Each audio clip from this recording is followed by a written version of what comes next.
আসসালামু আলাইকুম। SSC ২০২৬ batch. তোমরা অনেক চিন্তিত, অনেক প্রশ্ন আসছে, ভাই একটা রুটিন নেন। আসলে রুটিন হয় না। আমার যে সময় পড়তে ভাল লাগে তোমার নাও লাগতে পারে। আবার আমি যে সময় যে সাবজেক্ট পড়ি তোমার সেটা ভালো না লাগতে পারে। সবকিছু বিবেচনা করে আমি একটা রুটিন তৈরি করলাম তোমাদের কথা চিন্তা করে। যাদের আ এখন শেষ মুহূর্তে প্রস্তুতির জন্য একটা প্রপার রুটিন গাইডলাইন দরকার তারা অবশ্যই আমার ভিডিওটি দেখো। আর যাদের মনে হবে না আমার দরকার নেই তারা ভিডিওটি স্কিপ করে যেতে পারো। এসএসসি ২০২৬ ব্যাচ তোমাদের জন্য এটি। তো ভাইয়া খেয়াল করো পড়ার রুটিনটার দিকে একটু তাকাই আমরা তারপর আমি তোমাকে ব্যাখ্যা করে দিচ্ছি। ব্যাখ্যা সহ এটা বলবো কেন? খেয়াল করো সকাল টাইমে সকাল ৬টা থেকে সকাল ৬টা থেকে আমি দিয়েছি। সকাল ৬টা থেকে তুমি ৭টা অব্দি ১ ঘন্টা পড়বা। তারপর সকাল ৭টা ১০ থেকে ৮টা ১০ এখানেও ১ ঘন্টা পড়বা। এখন আমি ১০ মিনিট কেন ব্রেক দিছি?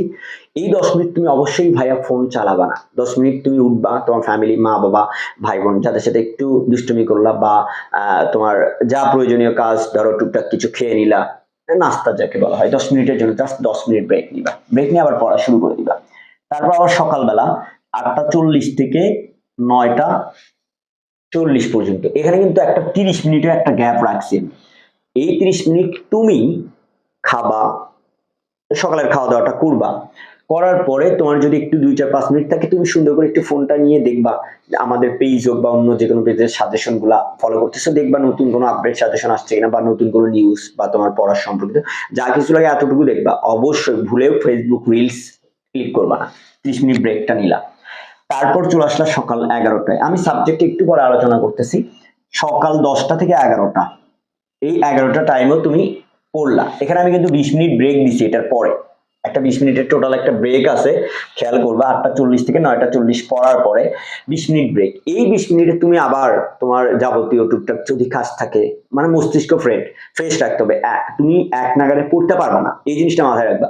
তো ২০ মিনিট তুমি স্বাভাবিকভাবে তোমার ফোন স্ক্রল করতে পারো, যাবতীয় প্রয়োজনীয় জিনিসগুলা অথবা অনলাইনের যে জিনিসটা গ্যাপ আছে সেই জিনিসটা একটু অনলাইন ক্লাস হোক, ইউটিউব থেকেও দেখে নিলা। তোমার ফ্যামিলির সাথে একটু ২-৪ মিনিট টাইম পাস করলাম, মস্তিষ্ক ফ্রেশ থাকলো, পড়া শুরু করে দিলা। এই যে ১০টা থেকে ১১টা পর্যন্ত পড়লা। এখন ভাইয়া আসি দেখো এই টপিকটাতে আসি ১১টা থেকে। তোমার প্লাস পয়েন্ট এইটা। এটা তোমার প্লাস পয়েন্ট মাথায় রাখতে হবে। ১১টা থেকে সন্ধ্যা ৬টা পর্যন্ত, সকাল ১১টা থেকে সন্ধ্যা ৬টা পর্যন্ত ৫ ঘন্টা তুমি হাতে পাচ্ছ। এই ৫ ঘন্টার ভেতরে তুমি ব্রেক দিছি, বিরতি। তোমার যদি ভাইয়া পড়তে ভালো না লাগে পড়ার কোনো দরকার নেই, পড়তে হবে না। আর যদি মনে করো আমি এক্সট্রা কিছু পেতে চাই এক্সট্রা, তাহলে অবশ্যই ব্রেক দিলা, গোসল, নামাজ। আর একটা নোট, নামাজ কিন্তু ভাইয়া কখনোই বাদ দেওয়া যাবে না। যত ব্যস্ত থাকো নামাজটা এরই ফাঁকে তুমি কন্টিনিউ করার চেষ্টা করবো। অবশ্যই ১০০% কন্টিনিউ করবা মানে করবা। খাওয়া দাওয়া, মোবাইল কেন?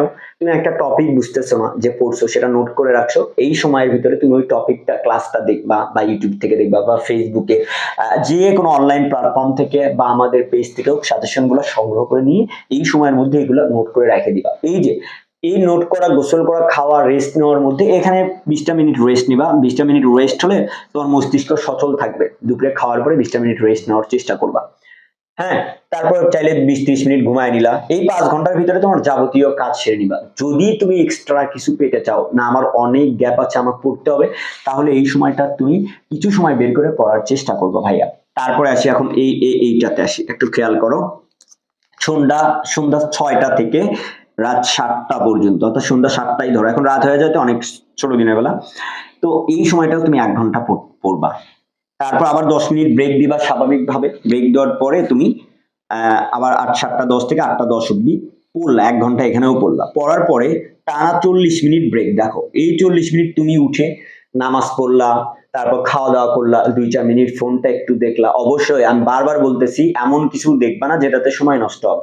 তোমার প্রয়োজনীয় জিনিসগুলা ইউটিউবে ক্লাস হোক, অনলাইনে সাজেশন গুলা হোক সেগুলা দেখবা। ঠিক আছে ৪০ মিনিট। তারপরে আসো ৮টা ৫০ থেকে ৯টা ৫০ পর্যন্ত তুমি ১ ঘন্টা পড়লা। তারপর আবার ১০ মিনিট ব্রেক দিলা। ব্রেক দেওয়ার পরে এই যে ১২টা পর্যন্ত তুমি পড়লা। এই রাত ১২টা থেকে ভাইয়া ১২টা থেকে ৫টা ৩০ অব্দি তুমি ঘুম দিলা। ৫ ঘন্টা ঘুম, ৫.৫ ঘন্টা একটা ঘুম দিলা। এইখান থেকে তুমি 30 মিনিটের মধ্যে, এখান থেকে 30 মিনিটের মধ্যে একটা ঘুম দেওয়ার একটা প্ল্যান করবা। জাস্ট 6 ঘন্টা তোমার জন্য এনাফ। ভাই ঘুম কম পারলে কিচ্ছু হয় না, এতটুকু মাথায় রাখো, কিচ্ছু হবে না। জাস্ট প্রথম কয়েকদিন তোমার চোখ জ্বলবে, মাথা ব্যথা করবে, পরে ঠিক হয়ে যাবে। শরীরের এটা ব্যালেন্সটা ঠিক করে নিবে। প্রথম কয়েকদিন কষ্ট হতে পারে কিন্তু সমস্যা হবে না, ওই 8 ঘন্টা ঘুম পাড়তেও হয় না। আচ্ছা, তো এই জিনিসটা একটু ভাইয়া কিছুদিন ফলো করো, দেখবা নিজের ভিতরে একটা চেঞ্জ আসছে, প্রপার একটা চেঞ্জ আসছে। A+ গাইডলাইনের জন্য তোমাকে 9 ঘন্টা পড়তে হবে। এটা এখানে যে আমি 9 ঘন্টা বলছি, এটা কি তোমাকে পড়তে হবে। এখান থেকে যদি সময় বের করতে পারো তাহলে ভালো, অবশ্যই ভালো। না বের করতে পারলে সমস্যা নেই, 9 ঘন্টা নিয়মিত কন্টিনিউ করার চেষ্টা করবা।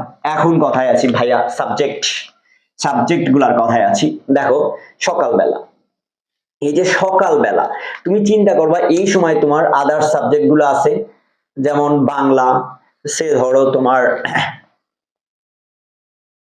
ধরো তুমি বাংলা, ইংরেজি, হ্যাঁ, আদার সাবজেক্ট গুলা যে 4-5টা সাবজেক্ট আছে, এরই ভিতরে চারটা সাবজেক্ট রাখে দিবা। নিয়ম, তুমি তোমার সাবজেক্ট কোন সময় যে সাবজেক্ট ভালো লাগে। আমি দেখা যেত যে ঘুম থেকে উঠে ফ্রেশ মাইন্ডে ইংরেজি পড়তাম, তোমার হয়তো ইংরেজি নাও ভালো লাগতে পারে।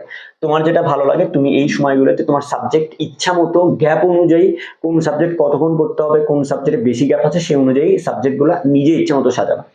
এই সময় যারা সায়েন্সের স্টুডেন্ট আছো বিশেষ করে, তারা এখানে পদার্থ রসায়ন, হ্যাঁ, জীব বিজ্ঞান, তারপরে গণিত, এই সাবজেক্টগুলো বসাইতে পারো। এবং আর্টস কমার্সে যারা আছো তারা তাদের গ্রুপ সাবজেক্টগুলো এখানে বসাইতে পারো, ঠিক আছে। গ্রুপ সাবজেক্টগুলো এখানে বসাইতে পারো এবং বাকি সাবজেক্টগুলো এখানে রাখতে পারো। এই নিয়ম কন্টিনিউ তুমি যদি ভাইয়া মাত্র 1 সপ্তাহ কন্টিনিউ করো ভিডিওটা দেখার পরে, তারপর এসে আমাকে জানাবা তোমার পরিবর্তনটা কেমন হয়েছে। আমি আশা করতেছি এই নিয়মে বিগত বোর্ড পরীক্ষার শেষ দিন অবধি যদি নিয়মটা ফলো করো ভাইয়া, তুমি মানে বোর্ড পরীক্ষা শুরু হওয়ার আগের দিন অবধি নিয়মটা ফলো করো, তাহলে তুমি নিশ্চিত থাকো তোমার ভালো একটা রেজাল্ট তুমি ক্যারি করবা। তোমার পরিবর্তনটা তুমি নিজে খেয়াল করতে পারো। মনে রাখবা, তোমাকে পড়তে হবে নিজের জন্য, নিজের মা বাবার জন্য। তুমি যদি হেরে যাও তাহলে হেরে যাবে তোমার পরিবার। এই জিনিসটা মাথায় রাখো, পড়ালেখা শুরু করো। তোমাদের জন্য দোয়া ও শুভকামনা রইল। আমাদের পেজে নিয়মিত সাজেশন আপলোড করা হয়, ক্লাস দেওয়া হয়। অবশ্যই আমাদের ইউটিউব চ্যানেল, যারা ইউটিউব থেকে দেখতেছো সাবস্ক্রাইব করে রাখবা, পেজ থেকে যারা দেখতেছো তারা অবশ্যই ফলো দিয়ে রাখবা।